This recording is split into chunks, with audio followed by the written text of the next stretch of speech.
Well, for 11 days now, US Postal have continued to lead this race since the team time trial.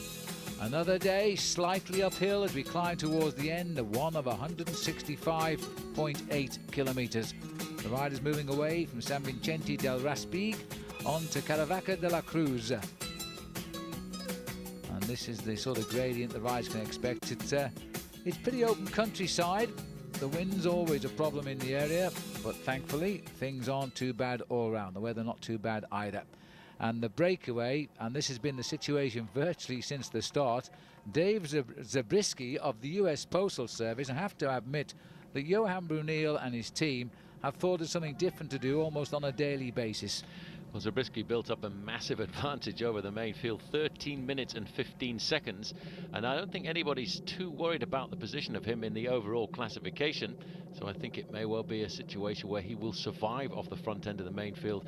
This is Alejandro Valverde. He's actually been involved in an accident on the road. He's second overall at 9 seconds, and I wonder if he's dreaming about ripping this golden jersey off the shoulders of Floyd Landis towards the end of today's stage. Well, I don't think he'll do it too quickly. There's his jersey there from what was a pretty heavy tumble. He went down very heavy indeed at the side of the road, and as you can see, ripped out the back, and it was a very nasty crash that he went down in. But he's a tough character, and he's back in the main field, and currently around about a quarter of an hour behind the lone leader, Dave Zabriskie. Well, Zabriskie got away after 3 kilometres. There was no resistance to his attack at all. A 25-year-old national time trial champion from the US, so if anybody can stay away, it's this man. He's a bit of a specialist against the watch. Getting a chance here on the big team now for US Postal. He looks as though he's struggling, and I'm not surprised because he's only got 4 kilometres to go. The field are closing in, but I think he is going to stay away here. And what a win it's going to be. Far and away the biggest win of his career. Well, I tell you what, at one stage in the day he had an advantage of around about a quarter of an hour, but it actually has tumbled down quite a lot, and it's actually currently hovering at around about the 2-minute mark. He should survive, but he's still got to get himself to the finish line. As you can see, the main field's starting to whip up the pace. Most of the work on the front end is being done by Fassa Bortolo. Well, we're heading up to the finish, but let me tell you, the battle for the points has all been enacted for second place sprints today behind Zabriskie, and Erik Zabel picked up a couple of points at the first one, and again he was best at the second one, and that means that he's going to keep the race lead in that competition, or rather get it back as we go to the eve of the rest day here, away from Stuart O'Grady. Well, there at 4 kilometres ago, the official time check was 2 minutes and 30 seconds, but let's not forget that is just a guide coming to us from the motorbikes. And there is around about 2 kilometres the distance between Dave Zabriskie here at the front and the front end of the main field, who the difference in speed right now is absolutely phenomenal. Zabriskie here at 2 kilometres to go is just about riding at 42 kilometres an hour. And look at the face on him. Look at the sweat starting to come through his shirt there as well, while the main field, Phil, are riding along here at around about 55 kilometres an hour. I know it's not exactly a slow pace, but a 100-mile time trial is what Zabriskie has done today. And I'm not surprised he's looking as though he's in pain just now. Unfortunately, you have to get up that little rise there. That's the finishing town as we wing our way round into the town. But I can't see anybody beating him now.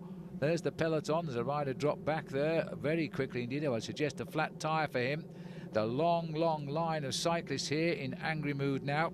The sprinters, of course, are going to take part in a sprint royale for second place with a gap of 2 minutes 9. That's what it will be. And Zabel and O'Grady, more or less, the one that finishes in front of the other, will be the next wearer of the points jersey. It's been an unbelievable battle, really, since day one between those two riders. This is Zabriskie still holding on to 2 minutes advantage, and he shouldn't really lose that, although it is a nasty climb up to the finish line. I don't think I could imagine a situation where he's going to lose a minute for each of the final 2 kilometres. But look at that salt coming through his jersey there. It's been a very long, hard day in the saddle for this man, and he certainly is riding to a very successful stage victory. And what a Vuelta a España it has been for the US Postal Service in their farewell swan song in the Grand Tours, because next year this team will change its name to the Discovery Channel. That's right, magical, I suppose, is the wrong word, because they've just had a wonderful tour. Ever since they got the lead originally, Floyd Landis is going to have no problem taking it again now. This is the end of stage 11, so we're 12 racing days into the tour, and there's only been one team leading it. That's half of the race, slightly more than half of the race, US Postal have really had a great tour, that is for sure. And today they're going to finish it off with a stage win, which I would think they didn't plan, and they certainly couldn't have expected. When one rider goes clear after 3 kilometres, you don't expect to see him still in the lead with a couple of minutes in hand when you get to the end of the day. But that's the way it's going to be. And at 25 years of age, this is the finest win for Dave Zabriskie. He turned pro back in 1999 for Nutrafig, had a couple of wins then. He's then been around the small teams before US Postal recognised his potential, took him on board back in 2001, and this is without doubt his best result, and couples up with his fine 5th place rides in the Tour of Georgia and the Dunkirk 4-day in France last year. So the USA time trial champion has shown us his real talent and time trial to a great win today. Well, it's not the easiest way to get a win in a bike race like this, and it's certainly been a very long, lonely day for Dave Zabriskie, but he gets the win. He can celebrate over the last few kilometres because he's still hanging on to a good 1.5 minutes advantage over the main field. Actually, there in the distance you can see them as Zabriskie celebrates over the line to get the win. What a long ride that was for him. 100 miles, 4.5 hours in the lead. Oh, you can't believe it. Congratulations all round. He's not worried about time, he's not worried who finishes second. He's got the stage win in the Vuelta España. This is the build-up now, and guess what? Petacchi sent his team to the front once again, and Zabel is there in 3rd place. O'Grady is on Zabel's wheel because he's wearing the points jersey at the moment. If Zabel finishes in front of him, he won't be wearing the points jersey, not tomorrow but the day after. We're all having a rest tomorrow. Well, there's a sprint lead out there coming for Alessandro Petacchi. I'm surprised to see him sprinting out for 2nd place, because at the end of the day he normally likes to just try and get himself, in fact it wasn't Petacchi in first, Petacchi's in about 3rd position there. Zabel's got the lead. Oh, and poor old O'Grady's been sandwiched out of that one. He couldn't go through with that. It was an impossible gap on the left of our picture, as now they try to go for the line yet again. This is going to be a great sprint. Zanotti is the rider in yellow trying to get through. Zabel is going to come through the middle over O'Grady, or is he? And that's Petacchi coming now on the left from a long way down, and on the line I think he got it. Alessandro Petacchi has just pipped Stuart O'Grady, and by virtue of that sprint, O'Grady will keep his points jersey. Well, I don't know where Alessandro Petacchi came from there, because he was completely and utterly boxed in. About 50 metres to go, and he came right around the outside with an incredible acceleration. But O'Grady and Zabel are having an unbelievable battle, and in fact Marco Zanotti gets in between O'Grady and Zabel. Well, it's even worse for him. It's worse for Zabel, but better for O'Grady. Absolutely right, because O'Grady had lost his lead on the road today to Zabel. Now he's got it back again in the final sprint. Overall, let's have a look at it, because I think we'll see, we should do indeed, that Floyd Landis has brought this race to the rest day, having kept US Postal in the golden jersey from day one. Starting as we finish, but it's been around the team a bit, that golden jersey, in the meantime. And there is O'Grady confirmed, just 2 points ahead of Zabel in what is an intriguing points competition. Frere 3rd, and Petacchi, despite his stage wins, only in 4th place. In the mountains competition, Jose Miguel Elias has 48 points, 10 more than Jimenez and David Fernandez there. So after a day of rest, the race continues now as we're heading and continue what is going to be a very, very difficult final week, but really it starts today. 145 kilometres, a mountain top finish on the ore category climb with a couple of steep ones on the way as well. This will be a return, we would expect, of the Valverde Heras big battle at the top, and expect a little bit of help for Heras coming from Isidre Nozal. It is a very difficult course, and the fact that it's just 145 kilometres is going to make it just that little bit more difficult. Looking at the back here, number 11, you can see bearing the scars from that crash of just a couple of days ago. And that, in fact, is Alessandro Valverde. That's what the race route looks like here this afternoon. Velefik, the first category climb to start off with, followed by the Calor Alto, and then finishing off with the Calor Alto for a 2nd time. And I tell you what, that really is a very nasty little climb. Well, this is the one that they are all fearing today, and already we are hearing of a massive number of riders dropping out along the way. Pavel Tonkov has gone from Vino Calderola, the world champion. Astaloa didn't start this morning, by the way. And another riders, none of them big names, but they've all been dropping out. AG2R are very thin on the ground now. A couple of riders only left in the team because they've lost 2 more today from their squad. Well, this is going to be a very difficult day, I think, for Floyd Landis to try and hold on to his 9-second advantage over Alejandro Valverde. Valverde just waiting in the wings to see if he can take over the overall classification. This is Marcos Serrano in 2nd position, and just in front of him, the man who was very aggressive just a couple of days ago, and that was a very big climber, Félix Cárdenas.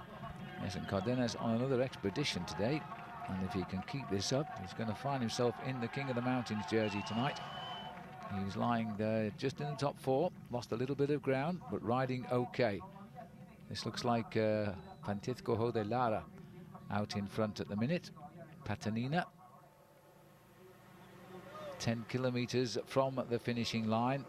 Just to give you the results over the Vellifique climb, it was Lara ahead of Cárdenas and Serrano. Over the Cala Alto after 88 kilometers, same result again, Lara, Cárdenas, Osa, Unai Osa. And then on the Cala Alto, that's where we're headed to now, and that is up to the observatory there. And it might be a change here because it looks as though the order's gone out to try and get Roberto Heras up to the leaders. There's Luis Perez just on the right-hand side there for Team Cofidis. But you can see what is happening here right now. The Grupo Heras has got 11 seconds difference between themselves and the yellow jersey of Floyd Landis. But Landis, I think, is actually around here about to make contact again. Well, the elastic has been stretching but never snapping today, and if anything has come out of this Vuelta a España for Floyd Landis, it's been the art of suffering, because he's certainly done that. He has fought gallantly to hold on to the golden jersey. When the days have come and gone when we thought he would lose, he's always got in just in time. It's going to be hard to keep that rhythm up now, though. He's getting tired, surely. Well, look at that. On the front of this group, it's Liberty Seguros. In 3rd position is Roberto Heras. I can't actually see Alejandro Valverde in there. I think that is Tricky Beltran in the group there for US Postal Service. And as you can see, this pace here is really starting to put a lot of riders into a spot of bother. There's Stefano Garzelli. There's Floyd Landis just on the back of the group, so he's actually recovered just a little bit there, and I think he's managed to reintegrate the Roberto Heras group. David Blanco going off the back there. Landis is tagged on to the back, and he's having to hang on in there for the moment. Just in front of him, you can see the balding head, I think it was, or Pipoli. No, that's Garzelli. I beg your pardon, Garzelli, Stefano Garzelli. We haven't seen much of him at all in the race this year, but he's still there. He's been very quiet, just sitting on the back there. You can see David Blanco. I would expect that the man in 2nd place in the overall classification, Alejandro Valverde, should be in this group, although I haven't managed to spot him just yet.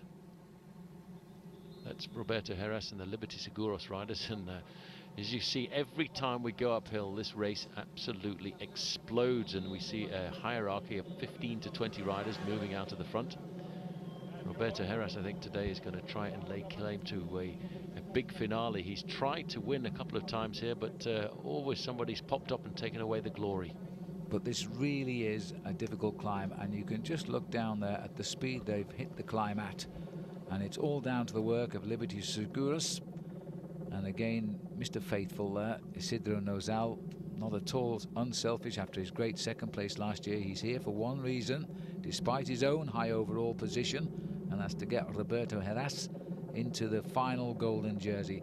There are still challenges in this race. I'd be very worried about Mancebo, and still, despite his falls in this tour, also Alessandro Valverde. And here comes an attack now.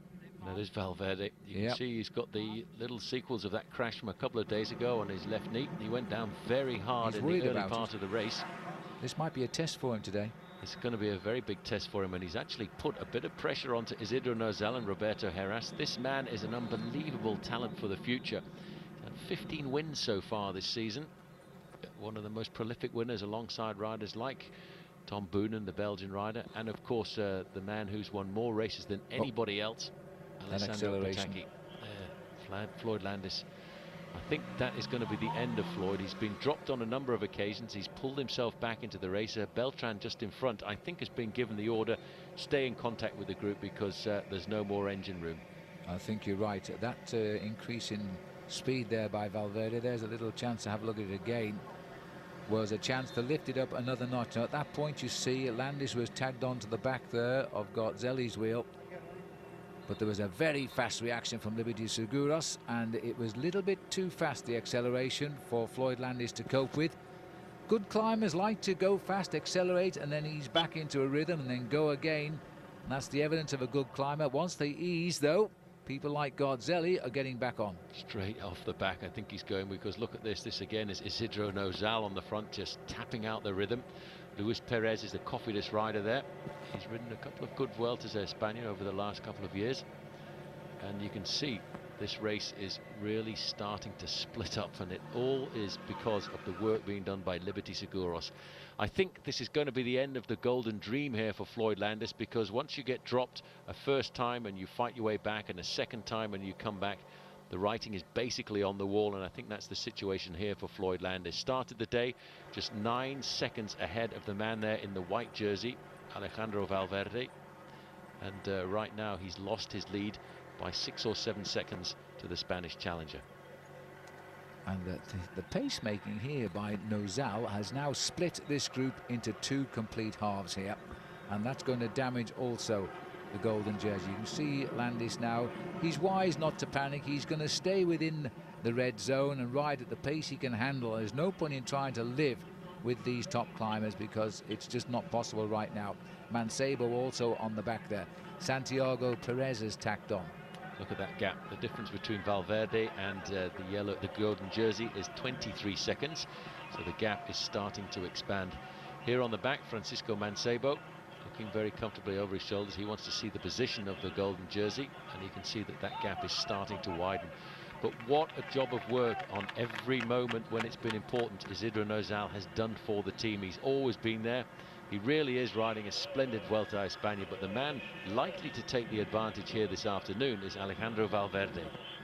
And not surprisingly today, the battle for the sprint has taken a back seat. After O'Grady got the lead by just those 2 points before the rest day, they haven't been scoring out on the course today because the climbers have had a free rein. The breakaway getting away on the first climb of the day, but it's been more or less put back into a situation where once more now the big contenders are together. There's Francisco Mancebo, still looking good, strong. Tacked on to what is becoming a very, very high tempo, quality leading group here. I tell you what, this is an unbelievable, difficult final 10 days of racing here at the Vuelta a España. This is Carlos Sastre trying to stay in contact here, and you can see all of these riders, all very good climbers, are really being put on the edge of their saddles here this afternoon. Well, it's really now, between now and the finish, and remember this is stage 12, between now and the finish there's only 2 flat stages now, so this is where I suppose the big boys will tell you the Vuelta really begins, and it's going to be a battle of the climbers, and just about the climbers that matter have got themselves in the right position. Well, 28 seconds now the difference between Valverde's group and the group which contains Floyd Landis, the leader at the start of the day. That's Luis Perez in the white jersey of Cofidis on the left-hand side. All of the big sprinters this afternoon taking a back seat and just trying to make sure they stay in contact and don't get eliminated. Stefano Garzelli is having a very difficult time here to stay in contact with the group. Well, if these guys come to the line together, it'll be the Kelme rider Alessandro Valverde next in the golden jersey. If the gap opens, he's already the leader on the road. This is Roberto Heras, as you saw there, 5th overall in the classification, but he's really 4th already because down the pan has gone poor old Floyd Landis here. Heras is making a move here. Look at the gap he's got. It didn't look like a serious attack. It just actually looked as if he was standing on the pedals. He's gone off the front of the group, and there you can see just in front of him. I can't remember. That looks like Nozal. No, it's not.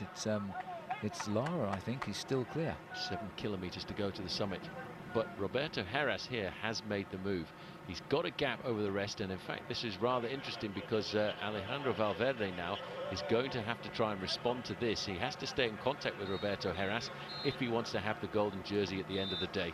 Oh, Francisco Lara, who only came in with 24 hours notice to the event, has just been caught and passed. He's had a great day in the mountains, but now it's all over for him. As you see, the little climber Xerre, Mancebo and Valverde are going to have to dig deep here because they can't allow Heras to gain too much time. That's him up the road. Huge decision time now. I think that was Santiago Pérez just ahead there as well.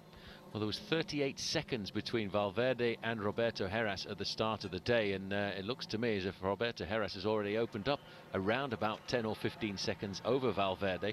Valverde is riding defensively. He's actually just sitting on the wheel there of Francisco Mancebo, and that would indicate that he's not in the greatest of form this afternoon, and that is very often the case after you've had a nasty accident.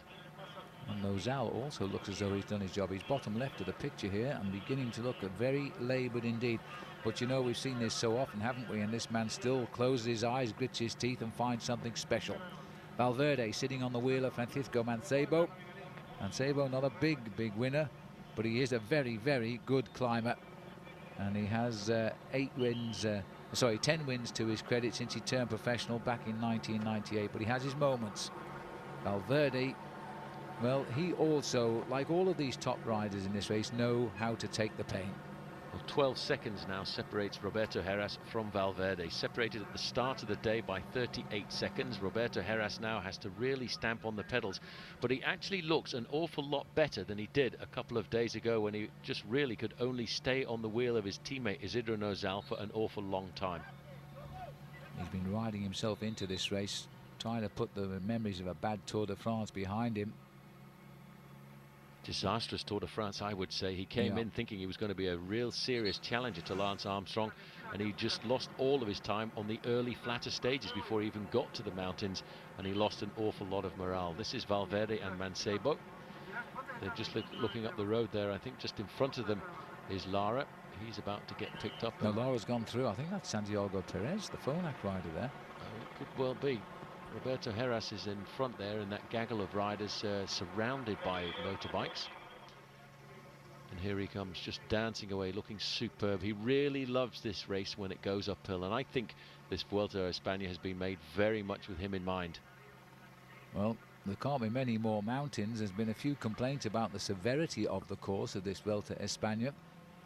And not surprising that they emanate from the sprinting teams, not from the climbing teams as usual. 6 kilometers to go to the finish. There's a lot of chance of gaining time here. He's still only just up the road, and whoever that rider is, and I think it is Perez, these two are going to pick him up anyway now, and this will be the battle for second place. 21 seconds, just 17 more seconds for Roberto Heras to move off the front of these two here to put himself in a position to actually take the golden jersey here this afternoon. And look at the face here of Mancebo. Amazing. He is absolutely turning himself inside out, and he's actually turning out to be an ally for Alejandro Valverde. Valverde, I think, just quite content to sit there and allow somebody else to make the pace making. Look at his face too, a picture of agony. Well, the Spanish champion of Spain, Mancebo, also, and it was Perez, here he is, also won a stage in the Tour of Germany. Came to this race with big hopes, hasn't let us down yet.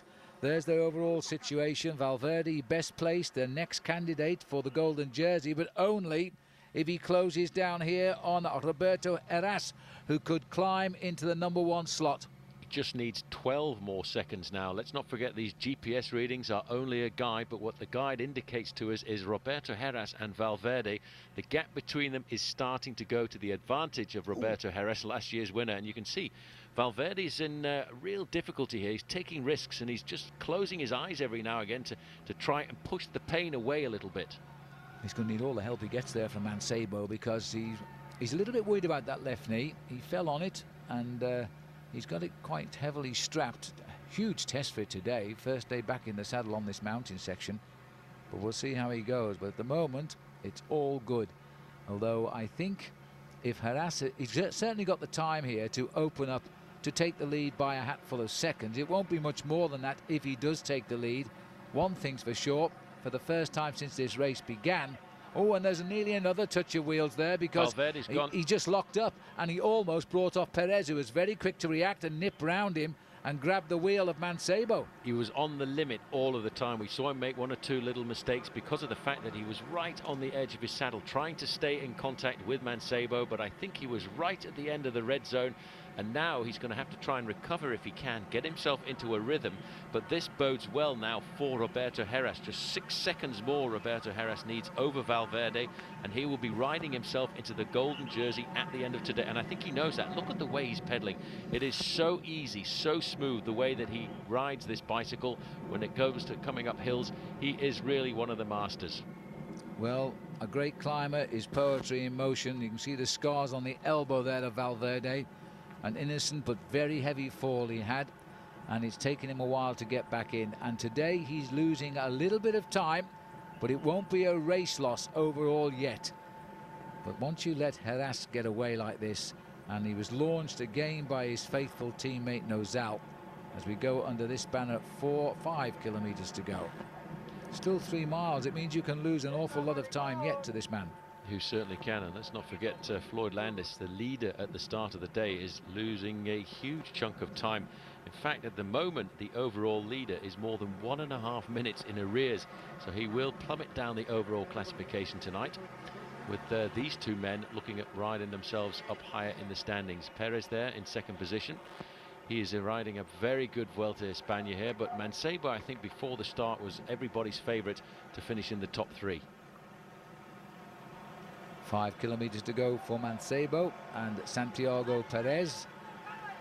Well, Tyler Hamilton, who picked up the time trial win, we haven't seen him in our camera shots since, and it looks as though Pérez is going to try and fly the flag for the Phonak team overall. Well, Valverde's lost his chance of trying to get the golden jersey there unless he can recover over the last few kilometers, because there he is at 44 seconds to Roberto Heras. He started the day with a 38-second advantage over him. It's 36 seconds between Heras and Mancebo, and a further 8 back to Valverde. That's going to take some closing now. We're still talking seconds at this stage of the Vuelta. Almost said the Giro d'Italia, but that was a few months ago.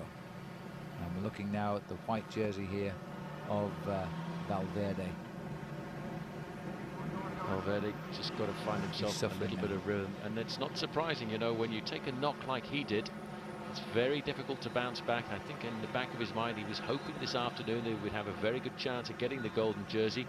I don't think he expected to see such a vicious attack coming from Roberto Heras, top left-hand corner. The two chasers in second and third place on the road there, Mancebo and Pérez. Fourth place on the road, down in the bottom left-hand corner, is Alejandro Valverde, the star, I am sure, of the future of Spanish cycling. But here this afternoon, his body is asking for mercy, asking just to slow down a little bit, to try and take the pain away, compounded by the fact that not only is his body in pain for going uphill, but also by the fact that he went down in a very nasty accident just a couple of days ago. Well, as we go under 4 kilometers to go, Floyd Landis apparently is more than 2 minutes behind, with still 4 kilometers to go. So we are looking probably at the new leader of the Vuelta now. New leader, but a familiar name, Roberto Heras. He's had a wonderful relationship with this race, and he is the defending champion. Let's not forget that. But in 2003, when he won this race, he only wore the golden jersey for 2 days. Right down to the very end, and poor old Floyd Landis, I think, you know, he's really held on to that jersey for a number of days now, and a couple of occasions we thought he was actually going to lose it, but he kept hold of it. And I think what's happening now is the lights have gone out and he just doesn't have anything left in the engine room, and he's just going to try and survive. But even if he stays at 2 or 3 minutes in arrears, he could keep himself up in the top 10. Well, Valverde is going to take a little bit of heart and 4 kilometers to go and keep his pressure on, but look at the clock. He is now conceding more or less 1 minute under the banner, and that is now getting a little bit more serious, I think. A lot more serious. He's just got to try and concentrate now on making sure that he loses a minimum amount of time, not to panic. Even though he knows he's losing serious time to Roberto Heras, what he has to do is just find a rhythm which is almost comfortable, but that's a very difficult thing to do on a mountain like this, as Heras makes it look so easy, so smooth, and this is what he really is good at, and this is why he was signed up a couple of years ago to go across to the US Postal Service to pace a man by the name of Lance Armstrong to the heights of the Tour de France. But now, since he left the team last year, he had a disastrous Tour de France this year, and now I think, Phil, he's on the road of this finish this afternoon. He's making amends for that. Well, last year he won this race by winning the mountain time trial on the final weekend to Abantos. where he destroyed his teammate, rather, Isidro Nozal, and became the winner. Second time he's won that. Now he's laying the foundations, perhaps, for a third victory here. There are still pockets of resistance, though, and there's still some tough mountains which lie ahead. He'll be mindful of that, because you see how the form changes. One day you ride well in the mountains, next day you lose time. And right now the man losing the time is Alessandro Valverde, which Heras will be pleased about, because I think that man has worried him. Little bit of a rejuvenation coming from Santi Pérez, though. He was nearly 5 minutes behind at one stage in this race. He is now closing the gap. Look at that, those are big gaps now starting to appear to the hopeful Spanish rider Alejandro Valverde. They expect a lot from this man in the future. But I'll tell you what, Roberto Heras has had an unbelievable relationship with the Vuelta a España over the years, and I think since he first rode the race back in 1997, I don't think he's ever finished lower than 6th place in the overall classification. Well, he's certainly won 7 stages, and he might be lining up for his 8th stage victory throughout history. Sorry about the little spot on, it looks like a halo, doesn't it, over Roberto Heras, but that looks like a bit of dampness has crept into our camera lens there. Well, it's not surprising. We've had a lot of very damp days. I think there's just a little bit of mist probably fogging up the inside of the lens, but that's not affecting the performance here of Roberto Heras, and he's just ticking those pedals over quite remarkably. It looks as if he's actually caressing those pedals and getting the bike to go that little bit faster uphill. He'd be happy, I think, to see that the sun is starting to peep through a little bit here in the afternoon. But he is opening up some serious gaps and making some serious damage onto the overall classification, which will have a very big turning upside down this afternoon. Well, Mancebo, who picked up Perez, is now having to do all of the work here, the champion of Spain. And he's working as hard as he can, just about, and Perez is making the most of it. The helicopter is where Roberto Heras is as we circle our way under the 3-kilometer banner, and now these two are almost a minute back. So where on earth is Valverde? Well, Valverde is going to be around about 1.5 minutes, I think, the way things are starting to develop here. Francisco Mancebo could be, Phil, riding himself up into 2nd place in the overall classification at the end of today if Valverde can't do anything to recover. He's about to come through that same point now, and in fact it's not a minute and a half. He might have recovered. He has, because it's 1 minute and 18 seconds, so he now seems to be finally finding his rhythm. It's just gone a little bit easier, the terrain there, and he's got himself back in. See, wise men don't push themselves into the red zone too deeply, because they don't come out of it again. And he's just hanging on. He might well, because you can see those two riders just around the corner, at least get back to them. This man's gone for the day. I think that's pretty certain now at 2.5 kilometers to go. Depending on the gaps, and if they stay as they are, he's the next golden jersey. Well, I think here we're probably looking at the top 3 men in the overall classification at the end of today. Top left-hand corner, Roberto Heras. He should take the golden jersey as leader. Top right-hand corner, Francisco Mancebo should move up into 2nd place of the overall classification if the race stays as it is. And Alejandro Valverde, who started the day in 2nd, currently has dropped away down to around about 3rd, but he seems to be recovering over this last few kilometers. He's getting back into some sort of a rhythm. 1 minute 18 is the spread across the top 4 riders here now. The one that is a bit of a surprise is Santi Pérez of Phonak. He has given us no reason to think he was going to be a challenger in this race, but all of a sudden he's one of the top 4 on what is a major climb. He's been very consistent over all of the big mountain stages. Roberto Heras is the best, we have to admit that. He is riding a superb ride at the front end of the race here, and just coming up to 2 kilometers to go. I wonder if he's still holding on to that 1 minute. In fact, it appears that Francisco Mancebo is recovering over the easier gradient, because he's chopped off maybe 2 or 3 seconds. Perez seems incapable at the moment of helping Mancebo. It's a pity, but if he could. And now, what's he going to go through at? I think he's just about on the same time. He might have lost a second or two, Valverde. He can see the other two. And up comes a group here, so there's reinforcements. Isidro Nozal has just ridden himself back into the action. Sitting on his back wheeler is Luis Perez, Cofidis rider, and that's a good result for him. And completing the list there, it looks as though we've got our old friend Jose Angel Gomez of Spain tagged on. Well, Isidro Nozal right now has to sit on the wheel of Alejandro Valverde, because this is a turning point in the Vuelta a España. He can do absolutely nothing to assist Valverde. because Valverde needs to lose time to Isidro Nozal's own team leader. It was 1 minute and 20 seconds at the 2 kilometer banner there, so in fact has lost just a couple more seconds. I thought he was starting to recuperate over the slightly easier gradient as we get up towards the summit. Might be a slight change now. Gomez having a trouble here. He's just come on. He's not quite closed the gap. What is Isidro Nozal doing here? He should not be doing that at all. He should not be riding in front of Alejandro Valverde at all. No. He has to defend the position of Roberto Heras. And I wonder if Roberto Heras just got to look at the TV camera in the team manager's car. Yeah, I don't. Nozal may not know the situation. He must know Heras is ahead. Perhaps the programming's gone a little bit wrong for today.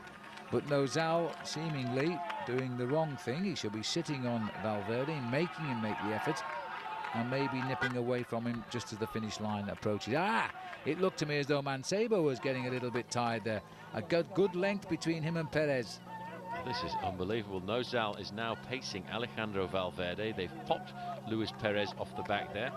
I think Isidro Nozal is thinking about himself here, not necessarily thinking about the team, and he could find himself trying to climb up into a high place in the overall classification.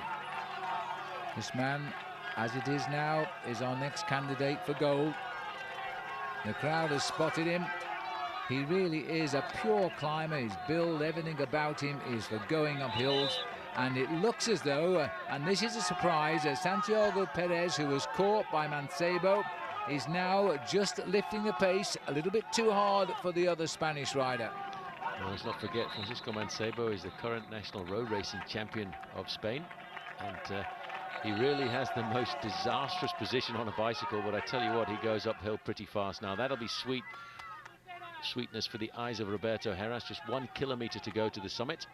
And again, you see, look at him, he's taking advantage of the fact that it's leveling off a bit, getting out of the saddle, changing the gears up to try and pick the pace up from what has been around about 22 kilometers an hour for the last half an hour of racing to probably around about 40 kilometers an hour for the last 500 meters. Another costly barrier operation here, but not because of the crowds by the look of it, as Roberto Heras sprints out the last 500 or 600 meters. Then he can take a look over his shoulder. Oh, he almost clipped the barrier with his shoulder there.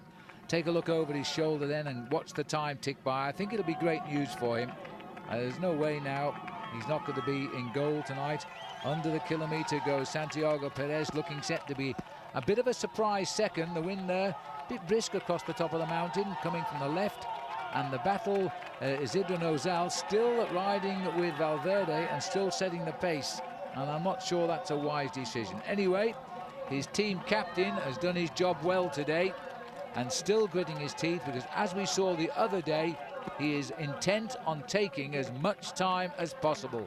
He's a great bike rider, and that's why Lance Armstrong enjoyed having him alongside him for a number of years to help him in the big mountain passes. But when he comes to the Vuelta a España, it's only for one reason: to ride for himself, and he's done that so well over the last couple of seasons.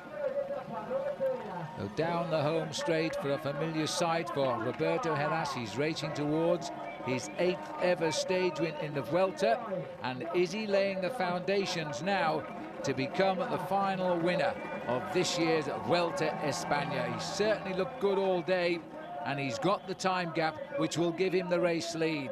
So shall we say it's all going according to plan at the moment. But look at the average speed of the day, Phil, 33.5 kilometers now. It's been a very difficult day in the saddle with a lot of big first category climbs. This is a good ride. This is Perez coming up here. Well, he was nearly 5 minutes down, so he's doing himself a world of good today and could be coming up towards a challenge here. In fact, he's done an incredible last couple of kilometers, because he was around about a minute behind Roberto Heras, and he's going to be just outside of half a minute. So he, in fact, has ridden probably one of the best last 2 kilometers, 34 seconds on the line. And the battle for Valverde, the man who can suffer and suffer. This is Mancebo. He'll get the 3rd place finish. He conceded a lot of time to Perez in that long straight, which is something of a surprise. 53 seconds down on the winner. There's no doubt then who is the next leader. It's certainly Roberto. And Valverde, helped along the way by the teammate of Roberto Heras, and to no avail here, because Isidro Nozal really has gained nothing on this. Now he's content to follow and let Valverde take him to the line. About a minute and a half by the time he gets down there for these two. And that's a big loss today. It's a huge loss for a man who will now rue the day that he actually fell off on one of the flatter stages, because I think it's that accident that's led to him having a very bad day here in the saddle. A minute and 27 seconds there for Alejandro Valverde, and his dream of gold has just been blown out of the water. Luis Perez coming in there. Alongside Angel Gomez. They were outside of a minute and 38 seconds, but there's no doubt who the winner is. Roberto Heras, 4 hours 20 minutes. Perez, the big surprise. Mascots all round, bouquet of flowers, familiar sight now, stage winner, and very shortly I think they'll be calling him back on board for a golden jersey. He held it for 2 days last year, 6 days in 2002. He's left himself in with a chance of beating both of those records. He now leads the race by 35 seconds over Mancebo. Valverde's dropped 1 place to 3rd. Nozal still there in 4th. Floyd Landis done well, but conceded 2 minutes 19.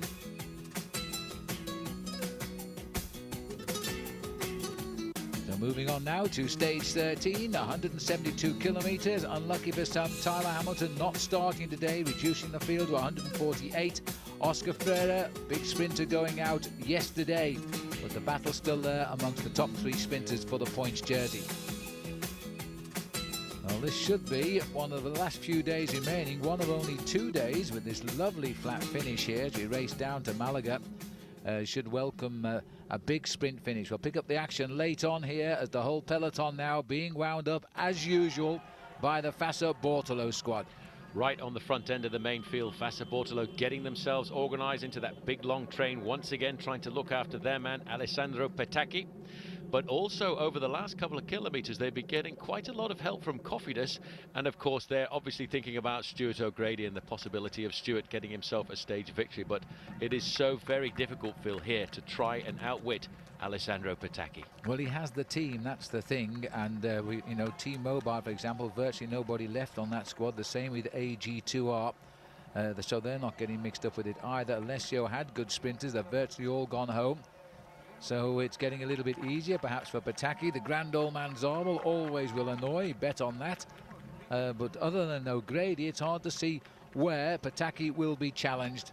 And he's got control of this race on a lovely approach to the finishing line here in Malaga now. It's been a fabulous day's racing this afternoon, all along the Mediterranean coast. Slight undulations, but nothing really too much to worry the sprinters at all, which is why there are still almost all of the 148 riders together coming into the final kilometre.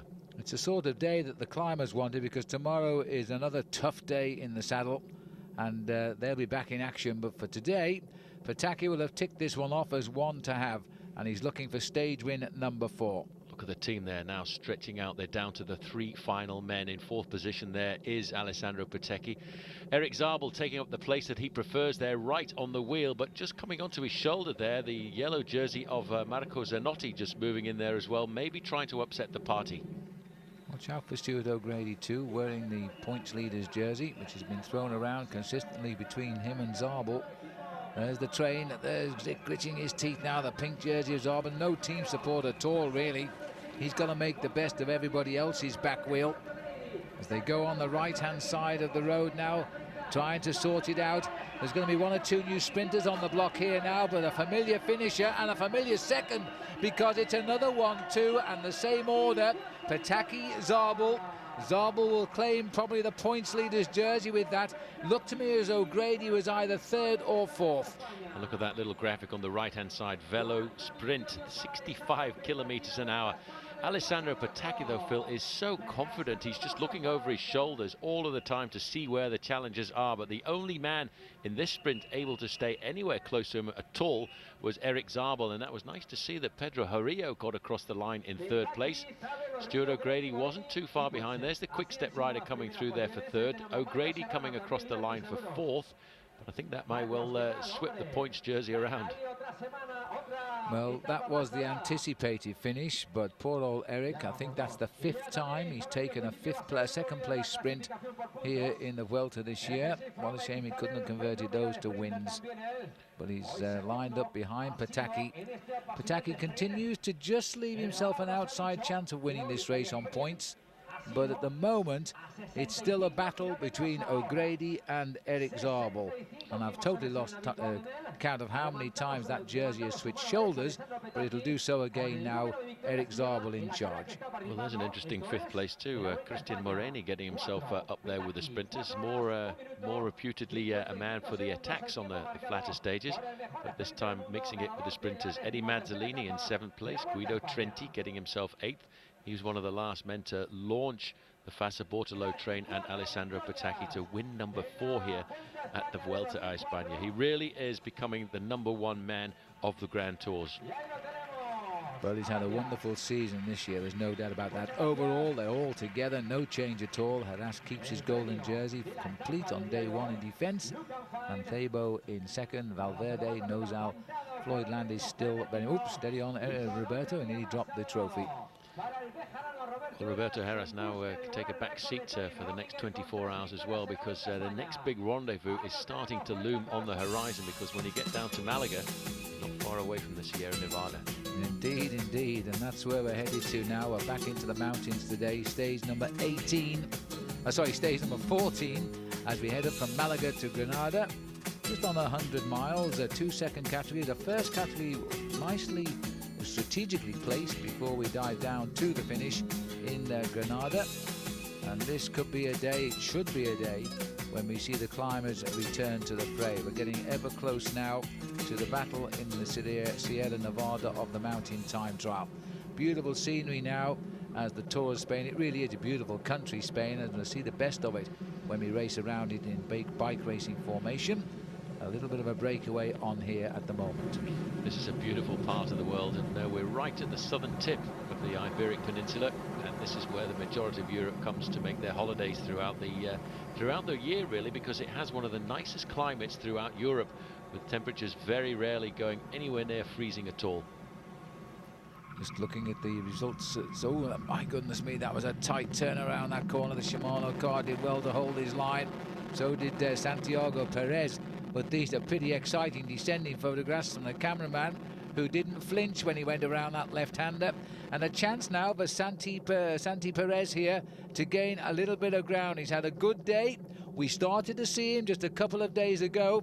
And I can tell you, by the way, that Stuart O'Grady didn't start today.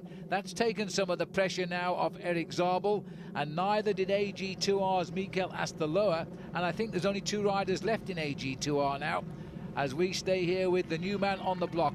I'll tell you what, whatever you do, please don't try this at home, because painful. This is a very painful and dangerous maneuver, but it is very effective. 68, 70 almost kilometers an hour for Santi Pérez, who's got a 30-odd second advantage over a small group, a very select group of riders just behind, which once again has actually contained Roberto Heras. Heras, very attentive, Phil, over these next couple of days, but I think very much looking forward to tomorrow's individual time trial. Well, this is an interesting descent now, because there's not much they can do but sit there and freewheel down. They're hitting speeds of 90, 95 kilometers an hour here. This is a 60-mile-an-hour drop, and they're making the most of it. The roads are in perfect condition, totally closed, of course, for the passage of the race, so they can use it all.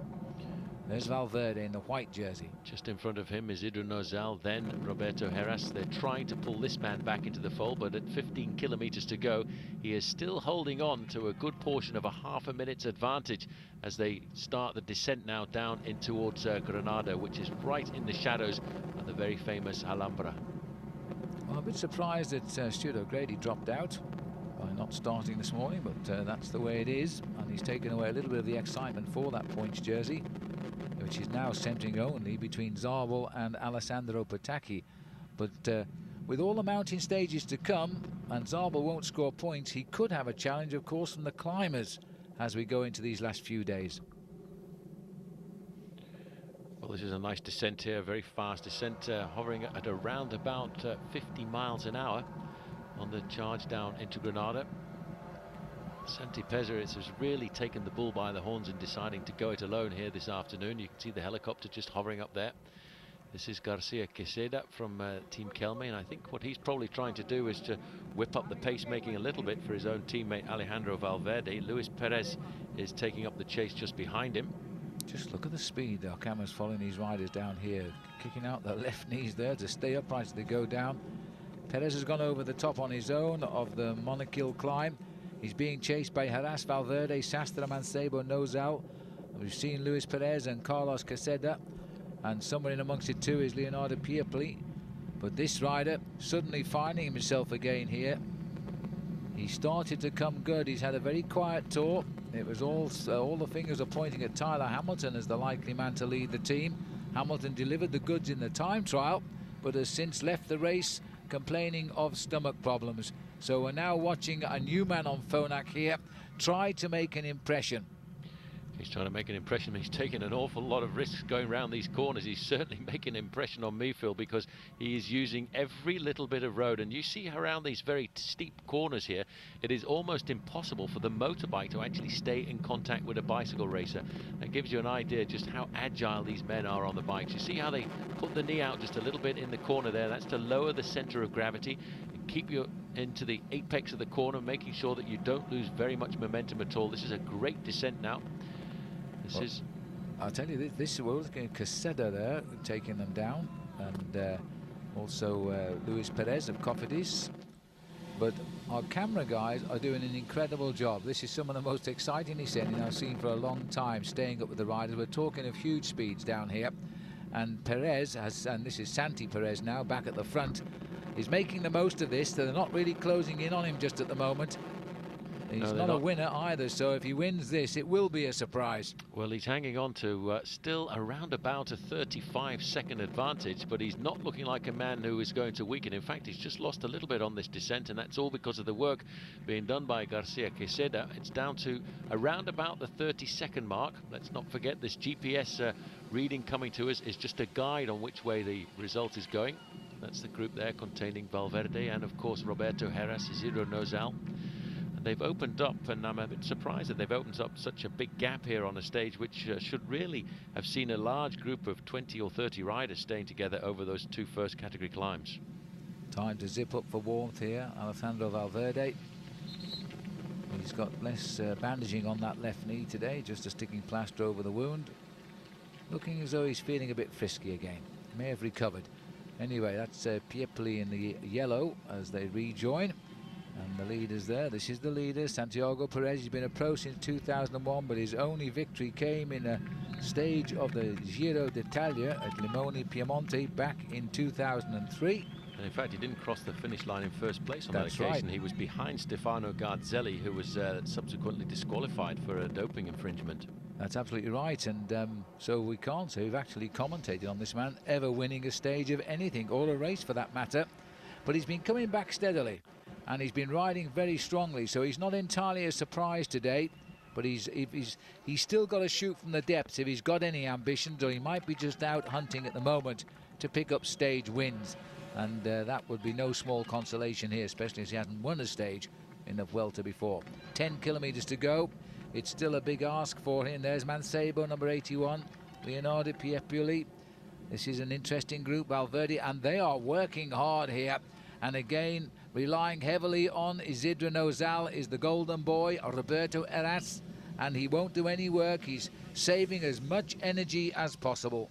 Well, you know, if you've got a teammate to work for you, why not have Isidro Nozal? This man won the 2 individual time trials at the Vuelta a España last year, so he's a very big engine to ride on the flatter parts of this course, and he too is riding very high in the overall classification. Roberto Heras, I think, is in an ideal situation here this afternoon. He just has to sit back. His closest challengers are here with him. He can keep a very good eye on them. And they're actually opening up a pretty large gap over the whole of the main field. The next group behind them is around about a minute and a half in arrears. The main field is around about 15 minutes back. Well, I think we can forget the main field now, probably till the end of this race, because they are not going to challenge. The winner of the Vuelta a España is among these riders here. They're the same suspects we have seen day in and day out do battle when they know it's a battle for time. Mancebo has been up to it, and Piepoli, well, he came to the fore with his 1 stage win, but he's still not really an overall challenge for the victory. He lost a little bit too much time early on. In fact, when we came to the end of the first week, he was more than 15 minutes in arrears in the overall classification, but he's got himself the stage victory he was looking for. It looks as if, in fact, they've picked up Carlos Garcia, because he's back in the main field now, and he is riding on the front to try and pull back the one lone leader, as we're now very much in the outskirts of Granada. Santi Pérez has 8 kilometers to go to the finish, and what the Kelme riders now are trying to do is pull this race back together to try and offer the victory to Alejandro Valverde. Well, this has been a wonderful race by Santiago Pérez from Phonak, taking over the leadership of the team here and trying to deliver them a podium place. He needs good time on today's stage, and then we'll see where that puts him overall. But behind, it looks like again it is Carlos Caseda who is doing the work for the Kelme squad, and Heras won't be objecting to that. Well, he's actually extending his advantage there. The last time check we got, it was just coming inside of the 30-second mark, and as we go under the banner here, he stretched it out to 41, 42 seconds. So it's going in the right direction, and there's only, in fact, it's Valverde himself in person who's come to the front here to try and pull it all back together. He is the fastest man in this group if they can pull back the lone leader. He looks a tall, classy bike rider, Valverde. He really does. And he struggled his way through this race. He hasn't found it at all easy. He was 3rd overall last year. Now 7 kilometers to go. The clock goes on. About 42, 43 seconds was the gap last time. It's nothing, is it? But this time it is a flat-out race for the line. It's not a big peloton burning down on a single man. It is one man against a handful, and he's got a chance. We'll look at the clock when we get through to that time check in a moment. It's a lovely part of the world now as we head to Granada. Pleasant, warm, late summer days here, and I should imagine it's not just the pace that's hot out there either. This is Luis Perez now for Cofidis. On the front, trying to pull them back. Each one of these riders coming forward every now and again to push the pace just a little bit higher. This is Carlos Garcia of Kelme going through, and it's still hovering at the 42 seconds. So over that last kilometer, they have done nothing to the advantage of the man off the front end of this group. He still holds a good chance of taking himself the victory on today's stage. And as far as I can remember, this will be the first time he's crossed the line in victory. Well, I would entirely agree. He's had a great sadness during his career, because 2 years ago his girlfriend was killed in a motor car accident, and he's often thought about her. I don't think he's really recovered from that great tragedy in his personal life, but maybe now he's going to have a chance to have some sporting triumph here, and I don't think there'll be too many complaining at that. 6 kilometers to go, and Santiago Pérez has worked very hard. We haven't mentioned him in the opening 10 days of the Giro, of the Vuelta rather, beg your pardon. But I say right now, he's suddenly found his confidence. He came good in the mountains 2 days ago, and once you get your confidence, things happen. Well, that can very often happen in a team as well. When you come in with the idea of actually working for a designated team leader, and the 2 team leaders in Phonak were supposed to be Oscar Sevilla and were supposed to be Tyler Hamilton. Well, that has completely changed now, and this man, Santi Pérez, has been given a free hand to ride for himself, and he's taken it with both hands, grabbed it, and seen this as a great opportunity. And the more we get into the Vuelta, the more he really seems to be riding with confidence. He's clocking out these 1 kilometer rides at the moment at around about 1 minute and 10 seconds, and that's just around not far off 50 kilometers an hour. So he's not a man who is fading. Well, he's had a good dress rehearsal for tomorrow's mountain time trial as well, because the Monachil, which he's been over now, will be gone over again tomorrow in the mountain time trial as we head off into the Sierra Nevada. And good dress rehearsal, but he may be giving away a little bit too much of his energy today. This is the day he's probably chosen, knowing that the big hitters will be concentrating on the mountain time trial. Yes, they'll be trying to keep just a little bit back in reserve, although it doesn't look very much as if Kelme are keeping anything back in reserve at all. They're thinking about the stage victory as well, because they've got the fastest man in the group just in 2nd position there, Alejandro Valverde. He's a very rapid sprinter. They're not doing anything at all, just 1 or 2 seconds. Yeah. It is fluctuating between the lone leader and this group of riders who are really the top men in the Vuelta a España. And if you look at the position here of Santi Pérez, Phil, he is not showing any signs of weakness. He's locked solid right in the center of the handlebars here, still looking exceptionally strong. 4 kilometers to go. He's only now got around about 5 more minutes of effort to go. Well, just under 3 miles to the finish for him, and he's really conceding nothing. The clock is on again now at 4 kilometers. They're flying over the kilometer banners, but they are taking this attack seriously. Maybe they know something we don't, and maybe they fear this man, because they are not giving him the lead we would have expected. He's not yet a challenger for a podium place in Madrid. Well, one Perez chasing another Perez. That's Luis Perez on the front for Team Cofidis, and he's whipping up the pace, and immediately he starts to slow down. It's Alejandro Valverde taking over and coming up. About the same, isn't it? It's hovering. It's exactly the same at 39 seconds. The man at the front is now starting to feel the confidence and the possibility of the stage victory. He's just got to continue for another couple of minutes of agony, and then he'll swing into the finishing straight with a good advantage over the main field. They are doing nothing at all to eat into his advantage, and I think right now it's going to be very difficult for them to catch him. Clock back on, 3 kilometers to go now. I don't think they're going to catch him because they've showed no signs of improving. This man is riding a time trial equal to the speed of that very elite chase group. These long straight roads now through the trees. As he concentrates, he hasn't altered position, he hasn't looked over his shoulders, he's just got on with the job. And Santiago Pérez could be running to what I think we can safely call his first ever win as a professional bike rider. He was awarded that stage in the Giro, but he never crossed the line then in first place back in 2002. Exactly the same 39 seconds as they go under that barrier at 3 kilometers to go to the finish. Perez is doing a magnificent ride. Roberto Heras just sitting 3 from the back there, nice and comfortably, keeping an eye on everybody else. All of his closest challengers are in that group with him, but he doesn't have to worry about individual glory on these stages. He's got to think about what's coming up tomorrow, because that mountain time trial is going to be a very important rendezvous for him. He has to ride well, and if he can ride like he did in the last mountain time trial in the Vuelta España 12 months ago, he could be extending his advantage once again in the GC. Yeah, well, the clock is once again on. He's seeing none of this, of course. He probably wishes he would. Need a last word of advice from the team, because all of a sudden they've got a man here who is going to move up probably into the top 6 or 7 overall now. Therefore, he will become a challenger. But after tomorrow, who knows, because he may be giving away all of his energy one day too soon. Hard climb tomorrow, vicious mountain time trial, and perhaps not as steep or renowned as Alpe d'Huez as it was in the Tour de France with Lance Armstrong, but it'll be a sort-out day.